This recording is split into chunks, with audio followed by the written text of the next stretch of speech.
Tehnološki napreci će u budućnosti ukloniti fizičke uzroke rata, od kojih je najveći prostran planet na kome živimo.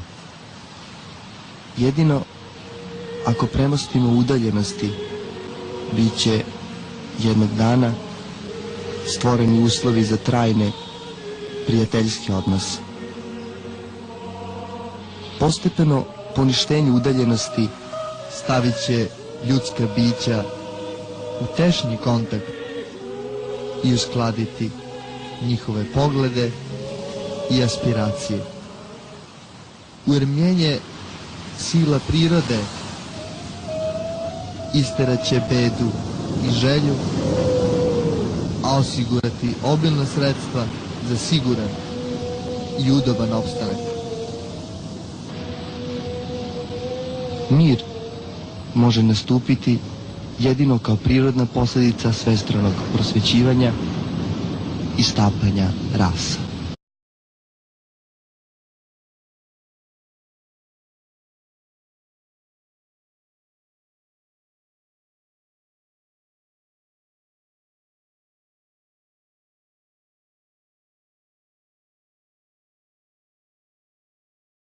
Nikola Tesla is quoted as saying in the Brooklyn Eagle in July 10th, 1932, "I can now state that I have succeeded in operating a motive device by means of cosmic rays. I will tell you in the most general way, the cosmic ray ionizes the air, setting free many charges, ions and electrons. These charges are captured in a condenser which is made to discharge through the circuit of the motor."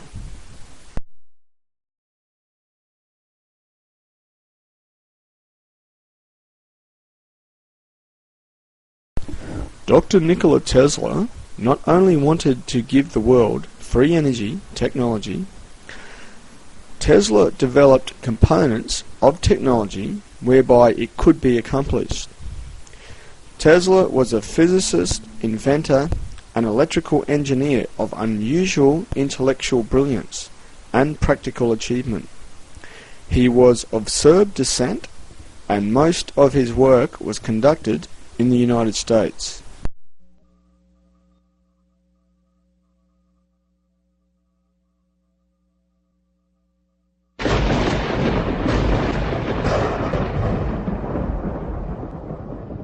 I've done better than that.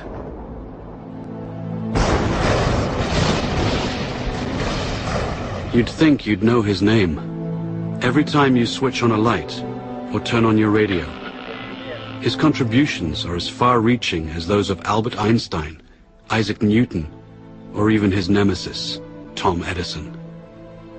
This mysterious, tall, dark Serbian invented alternating current, wireless communication, the modern electric motor, basic laser and radar technology, X-rays, neon, robotics, remote control and cellular technology, and even Star Wars tactical warfare, all over 100 years ago.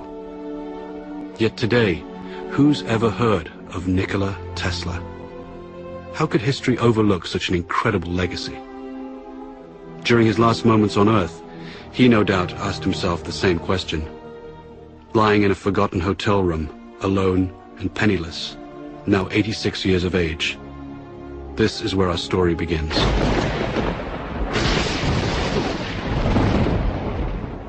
On that final night in January 1943, Nikola reflected on his life in near delirium.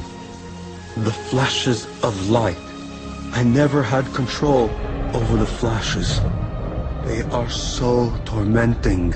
Unstoppable images would flood his mind, accompanied by powerful flashes, like countless times before, due to a strange lifelong condition of his. When the word was spoken to me, the image of the object would appear vividly. And sometimes I was unable to distinguish whether what I saw was tangible or not. This caused me great discomfort and anxiety. In the murky light of the hotel room, he'd speak with ghosts from his past. Phantoms waiting for him to succumb. He remembered triumphant moments when he was struck with the vision of his world-transforming electric motor, the same design that's used everywhere today. Like a flash of lightning, in an instant the truth was revealed. He was so sure of his breakthrough that he felt compelled to share it. He sailed for New York City, the seat of the modern world. Soon he'd become the quintessential American success story, transforming himself from a penniless immigrant into a legend of his time. The glitterati of New York's finest would flock to his laboratory to witness the spectacular high-voltage demonstrations.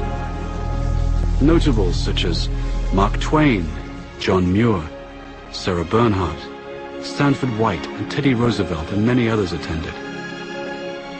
But one person not present was his ruthless competitor, Thomas Edison. Nikola would recall the war of the currents, AC versus DC power. At the time, the electrification of the world was at stake. Alternating current's too damn dangerous. He's using tens of thousands of volts. DC only uses hundreds. Sure, you can see the danger. Nikola Tesla. A man who could never take a joke.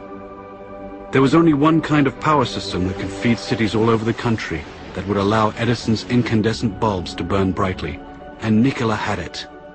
Tom Edison fought against it, tooth and nail. Hell, there are no rules here. We're trying to accomplish something. The bitter Edison would even resort to electrocuting stray animals, including a rogue elephant, to incite public fear of Tesla's AC system. But Tesla would ultimately triumph over Edison by electrifying the Chicago World's Fair in 1893. It was a smashing success. Then, he and partner George Westinghouse created the world's first hydroelectric system at Niagara Falls. It was an incredible gamble at the time, and no one was sure it would work, except Tesla, the man of the hour. Nikola was now at the peak of his glory. He took to wearing formal clothes and wearing white gloves when starting experiments. He was a mystic who wrote and recited poetry and could speak 6 languages, yet he couldn't help his idiosyncrasies.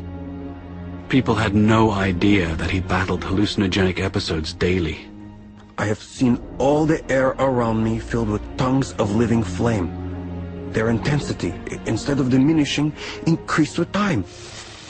He was also described as a maniac for cleanliness and would avoid handshakes, and fought an array of deep-seated phobias and compulsions. All repeated acts or operations I performed had to be divisible by 3, and if I missed, I felt impelled to do it all over again, even if it took hours. He learned to control his runaway mind with supreme discipline.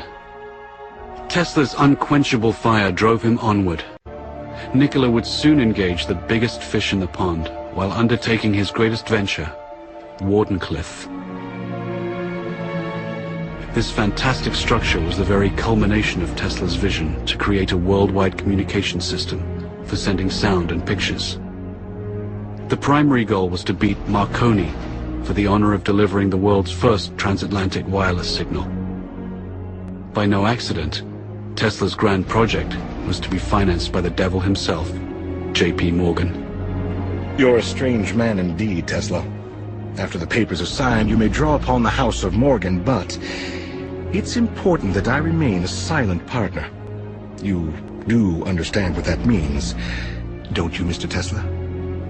But Nikola had a secret. The system could also electrify the world. Wardenclyffe would provide limitless, free energy, everywhere, for everybody. When J.P. Morgan found out about this leap of technology, he wouldn't tolerate it. He knew Tesla could deliver, and the banker overlord couldn't put a meter on it. A man always has 2 reasons for doing anything. A good reason, and the real reason. Mid-construction, Morgan would cancel the contract and blackball Tesla, thus excluding him from any other investor. Mr. Morgan, are you going to leave me in a hole? I've made 1,000 powerful enemies on your account.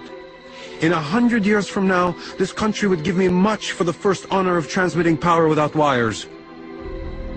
Wardenclyffe faltered, and Marconi sent his transatlantic signal. Tesla would suffer his second nervous breakdown, and never again would he regain his momentum as before.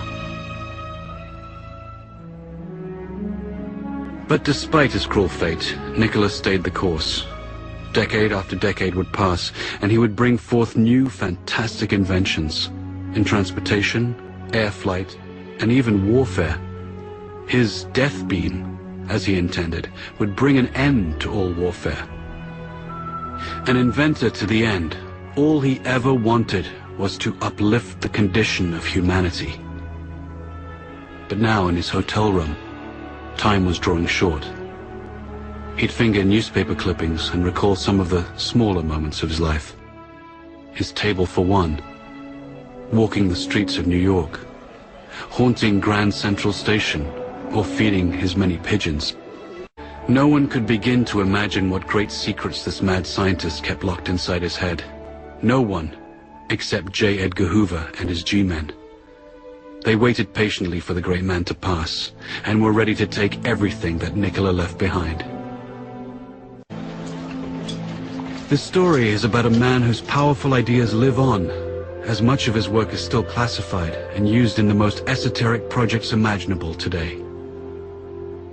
Nikola Tesla single-handedly changed the world for the benefit of mankind, yet has been rewarded with obscurity. It's time to bring his story out of the shadows and into the light.